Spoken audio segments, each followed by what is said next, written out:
This is a paid presentation of the Lockington Law Group. My dad ended up falling 3 times. In the facility? Yes. It's interesting that 95% of people who had dialysis with this product are now dead. I mean, if you're in a bedridden position, you do have to turn them every 2 hours, at least. If they can't get water, you have to give them water. The person had allegedly got power of attorney over her, so that gave him carte blanche to go into her accounts and practically drain her dry. We just got a judgment in the financial abuse case of $1.3 million against the perpetrator of financial abuse. I'm Alan Mendelson. In the next half hour, you'll hear real stories about elder abuse and how the Lockington Law Group is helping these real people. These are not actors, and your loved ones could be suffering the same abuse. Cheryl enjoys looking back on photos of her dad from his early years and his retirement years, and even photos going back to World War II. He was a munitions specialist in the U.S. Army. But there are photos that make her cringe, disturbing photos of her dad in a nursing home. We're going to show you some pictures now, and when you look at these pictures, you might get the same impression that I got. You might be saying to yourself, it looks like the man was beat up. She took those photos with her cell phone when she visited him. He had fallen several times, and he didn't receive proper care until she demanded that he go to a hospital. In my opinion, things went wrong from the start. Basically, I felt like the staff was not really very on top of things. They would not talk to the family very much.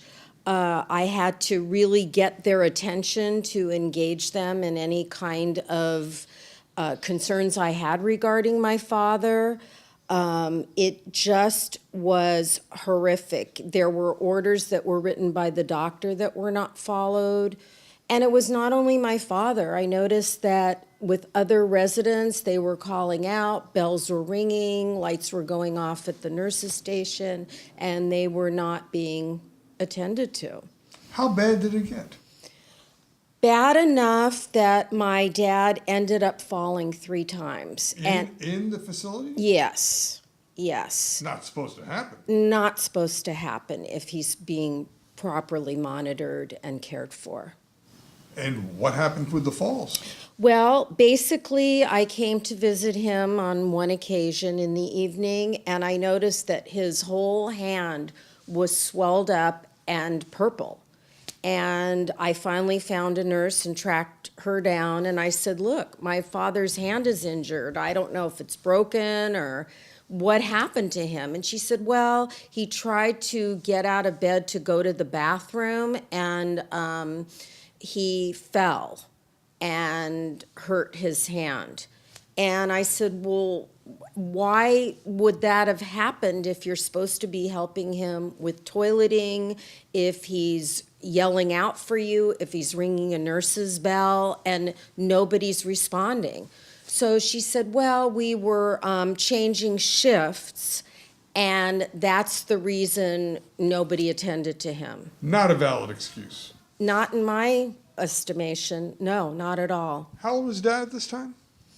He was 98 and a half. Almost 99 years old. And Right. you would think that someone 99 years old in a facility like this would get proper care and attention. I would think so.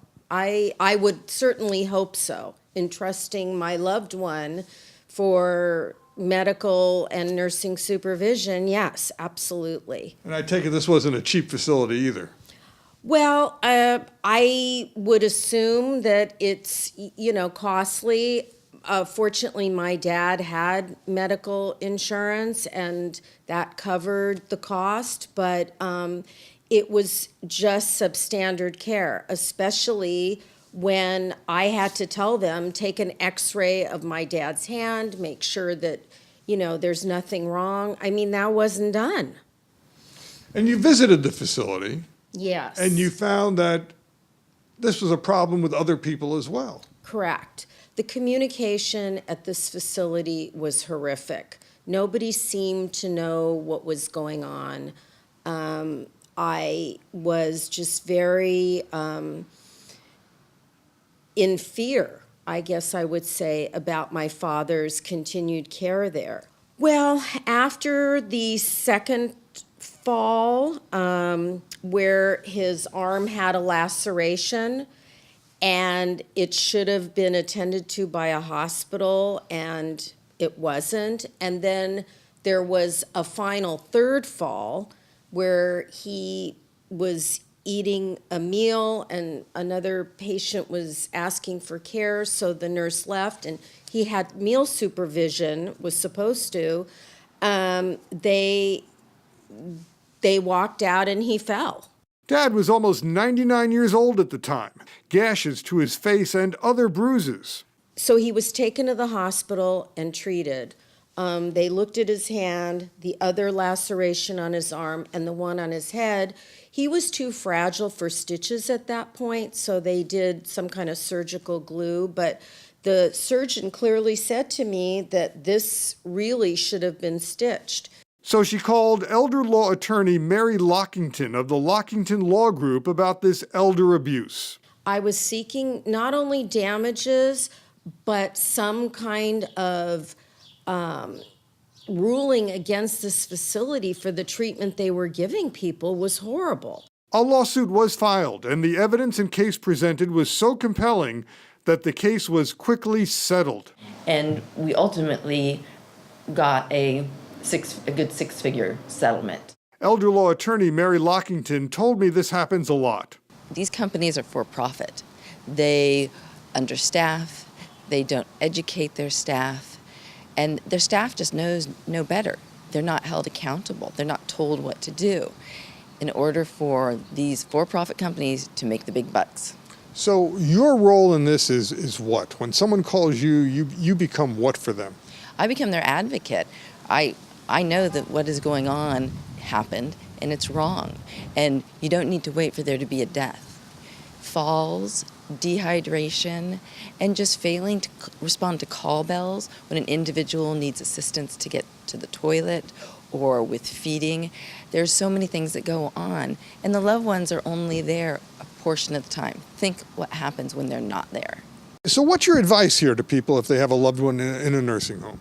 Be your loved one's advocate and go to the nursing home as often as possible.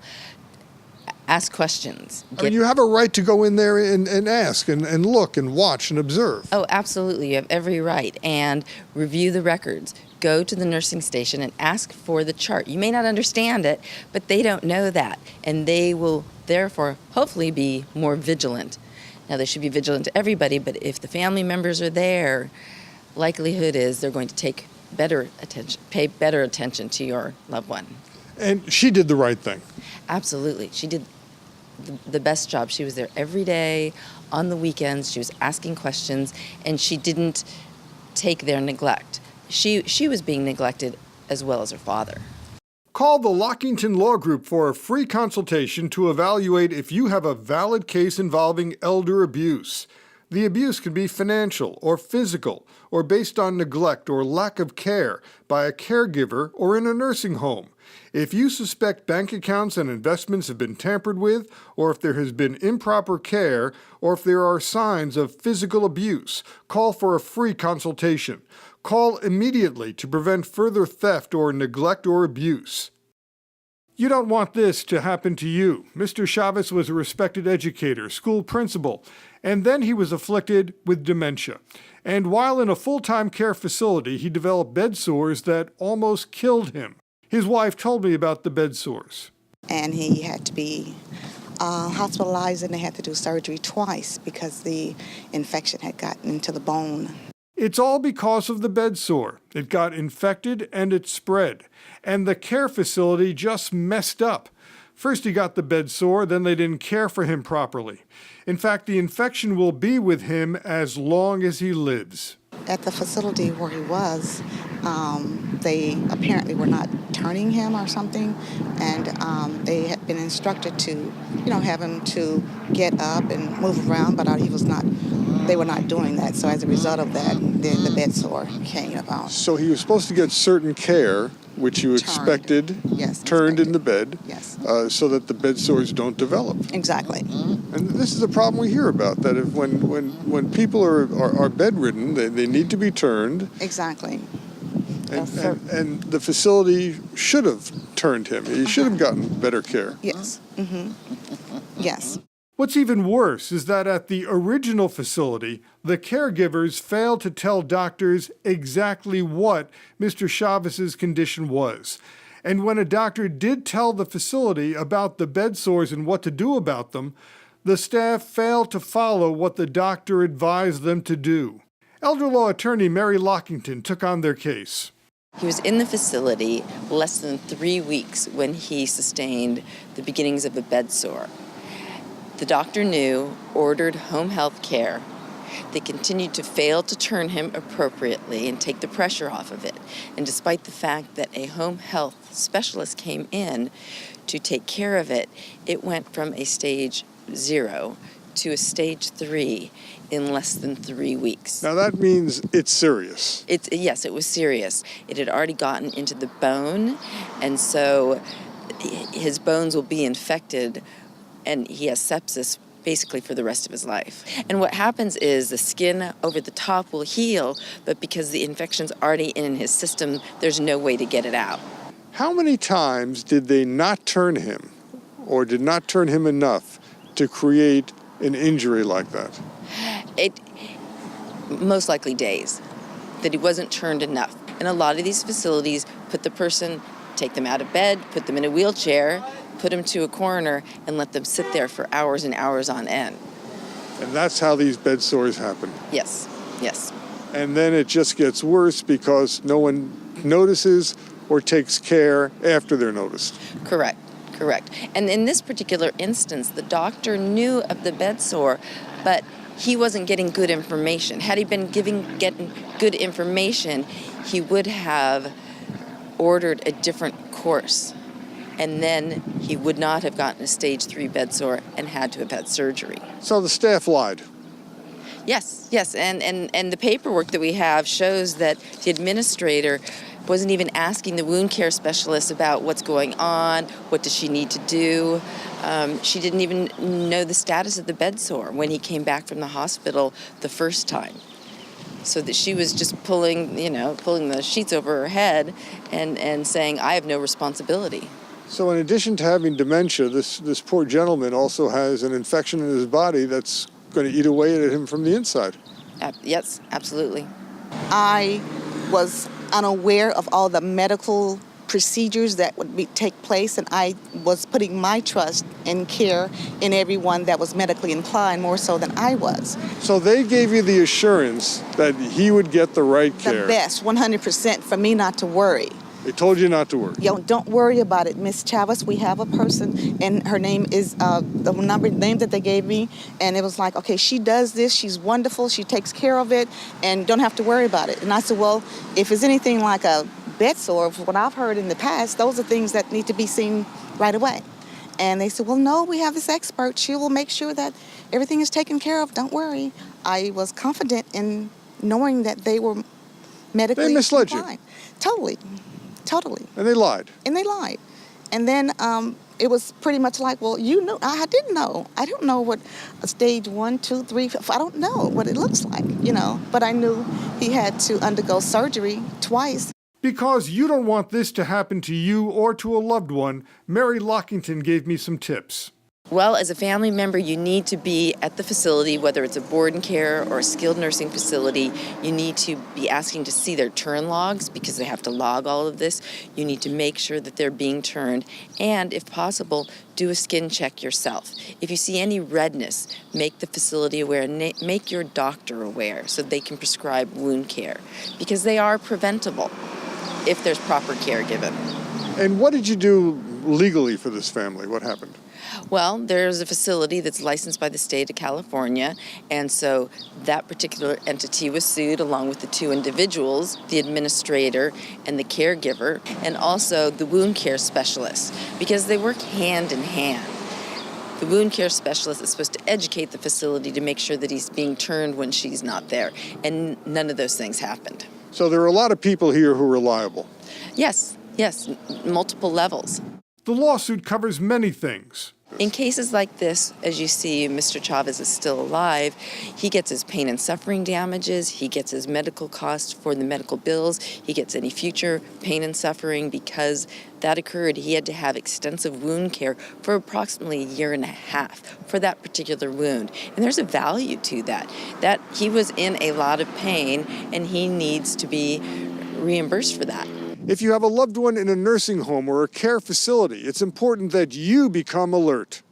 Mary Lockington told me about the possible problems with care in a facility. They're overworked and underpaid and don't have proper education. What we're talking about here is that professionals didn't do their job or weren't trained properly and there wasn't the oversight. Correct. And there's Could anything else go wrong? No, he could fall also because they need to make sure that he's turned, and that happens a lot too, is when they're turning them, they fall off the bed and then they injure a shoulder or a hip. And so they really are these individuals, especially individuals that have diminished capacity, they really need, to be taken care of with kid gloves because they can't speak up for themselves. They can't say they're in pain or say they're thirsty. And so these for-profit institutions need to really rethink how they're taking care of the elders. It sounds like it was a very expensive mistake on the part of the facility. It was. I would say so. Not now being more aware of what happened then and what I know now, yes. Yes, a 2-hour turning probably, I'm sure, would have prevented this. I mean, if you're in a bedridden position, you do have to turn them every 2 hours, at least. If they can't get water, you have to give them water.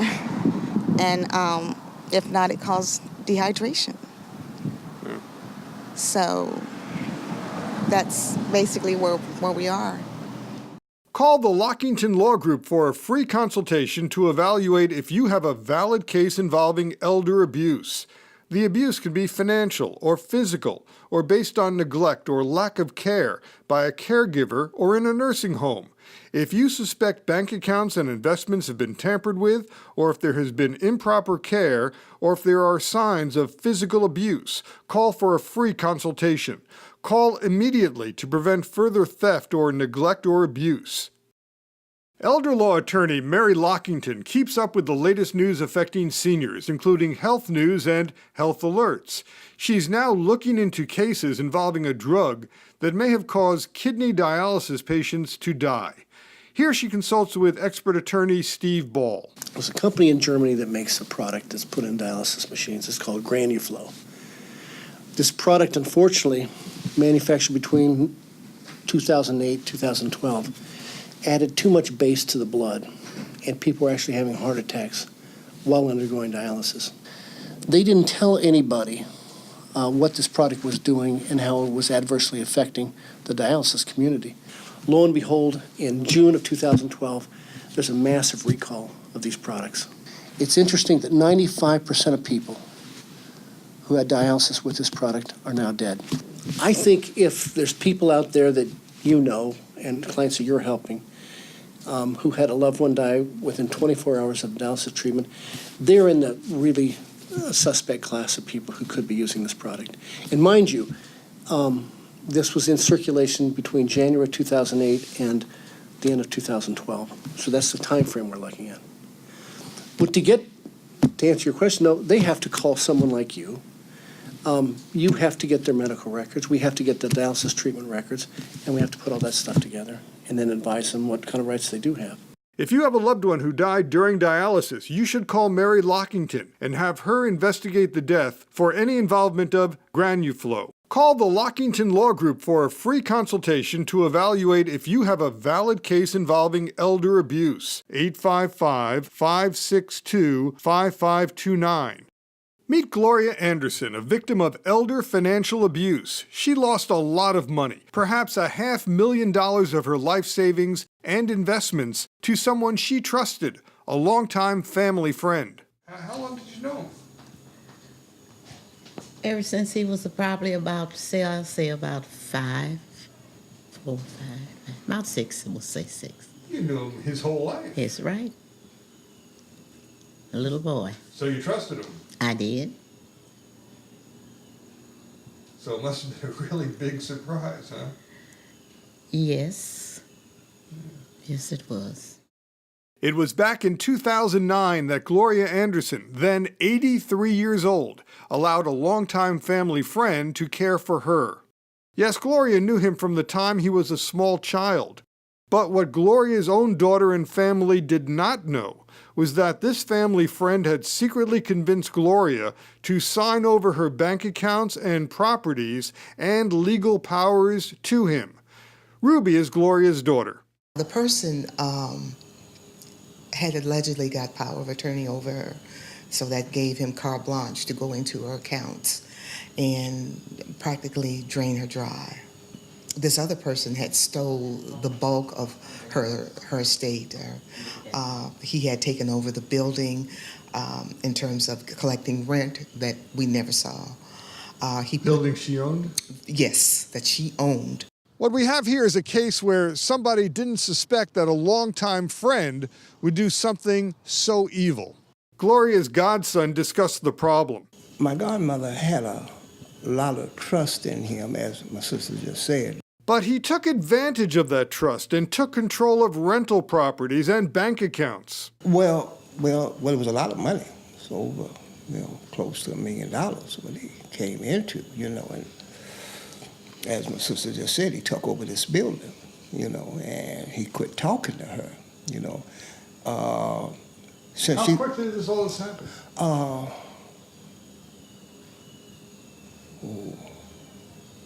Was it done in weeks, months, years? We were saying Months. months. Yeah, it was a month. It was a little here, a little there, a little here, a little there, and then she had as my sister didn't get to mention, she had a stroke, and that's when they got full control.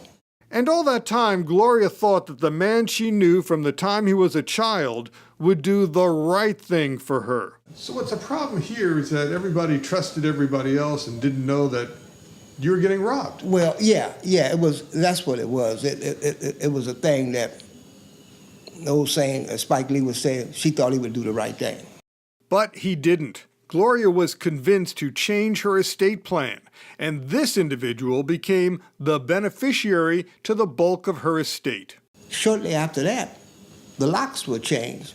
And then Gloria was transferred to a board and care facility, and it was owned by that same longtime friend. It was his business, and this man who got control of Gloria's money had quite a life. Yeah. This big house in Rancho Cucamonga, 4 or 5 bedrooms, all the toys, the cars, the jet skis, the motor homes, the travel. The last person on earth who you thought would steal, stole. Mm-hmm. Yes. Yeah. This is one of Gloria Anderson's properties, one of the properties that was embezzled from her. And they were able to get it back virtually in the nick of time. Mary Lockington became their lawyer and went to court to get Gloria's assets back. She met with the family to recount what happened. The first thing that we did was ask the person who was responsible for the money to give us an accounting. And do you remember what the response was? None. Nothing. Nothing. Zero. And we sent numerous letters, certified mail, and what was the response? Nothing. So at that point, we all just there was a big red flag, because if everything was in order, he would have simply responded. That's when the lawsuit started, and the criminal investigation also. We noticed that she had about $200,000 in the account, and it was depleted to $7,000, and we knew that she had an income of about $5,000 a month. So we were wondering where that $200,000 went. That was our initial guesstimate. Months later, we got all of her financial records. And do you remember how much was deposited and withdrawn from her account? It was over $1 million Yeah. in and out. And money was shifted from Gloria's bank accounts to a business operated by that friend. He had a corporation, a DBA, and there, in his deposition, when specifically asked, did this DBA provide any goods or services to Mrs. Anderson? The answer was no. Did it loan any money to Mrs. Anderson? No. Did Mrs. Anderson loan any money to the DBA? No. We found in a 24-month period, $120,000 in checks were written to that DBA. And we know that it wasn't accounted for on their tax returns. Elder law attorney Mary Lockington told me these kinds of elder ripoffs happen frequently. It's more common than you would ever imagine because it's hidden, it's a secret. And many times you don't find out until it's too late. The money's gone, the caregiver's gone, or the person's deceased and they have no family to go after the money.